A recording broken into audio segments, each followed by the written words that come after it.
ఈ న్యూస్ చాలా ఇబ్బందికరంగానే అనిపించుండొచ్చు. ఓ చెడిపోయిన హీరోయిన్ గురించి ఇలాంటి మాటలేంటి అన్న ఫీలింగ్ కలిగి ఉండొచ్చు. అయితే స్వయంగా జగపతి బాబే ఆ మాట అన్నాడు. హీరోగా పీక్స్ లో ఉన్న టైంలో జగపతికి కొందరు హీరోయిన్లతో లింకులున్నాయనే వార్తలొచ్చాయి. టాలీవుడ్ లో అవి కొన్నేళ్ల పాటు షికారు చేశాయి. అప్పట్లో జగపతి బాబు వాటిపై ఎటువంటి కామెంట్ చేయలేదు. కానీ ఇప్పుడు ఆశ్చర్యకరంగా ఒక ఇంటర్వ్యూలో సౌందర్యతో ఎఫైర్ అన్న అప్పటి ఆరోపణలపై స్పందించాడు జగ్గుభాయ్. సౌందర్యతో తనకు ఎఫైర్ ఉన్నమాట వాస్తవమే అని, కానీ అది జనాలనుకునేది కాదని జగపతి వ్యాఖ్యానించాడు. తాను మహిళల్ని ప్రేమిస్తానని, అందులో సందేహం లేదని, అయితే తాను ఎప్పుడూ దొడ్డిదారిలో వెళ్లనని జగపతి అన్నాడు. మహిళలు కూడా తనను అభిమానిస్తారని, ప్రేమిస్తారని, సౌందర్యతో తనకు ఎఫైర్ లేదంటే జనాలు నమ్మరని జగపతి అన్నాడు. ఆమె నిజానికి తనకు మంచి స్నేహితురాలని, విమాన ప్రమాదంలో ఆమెతో పాటు చనిపోయిన తన సోదరుడు అమర్ కూడా మంచి మిత్రుడని జగపతి అన్నాడు.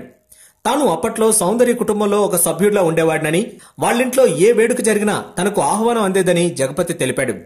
ఎఫైర్ అంటే సెక్స్ రిలేషన్ మాత్రమే కాదని, అలా ఆలోచించే వాళ్ళు పర్వర్ట్స్ అని అన్నాడు. సౌందర్యతో ఎఫైర్ ఉందంటే తనకది క్రెడిటే తప్ప మైనస్ కాదని, ఆమెది హోమ్లీ మనస్తత్వం అని, ఆమె జనాలు సినిమా హీరోయిన్ల గురించి అనుకునే రకం కాదని జగపతి చెప్పాడు. అయితే అసందర్భోచితంగా ఇప్పుడు సౌందర్యతో ఎఫైర్ గురించి జగపతి ఎందుకు ఇంత వివరంగా మాట్లాడాల్సి వచ్చిందో మరి.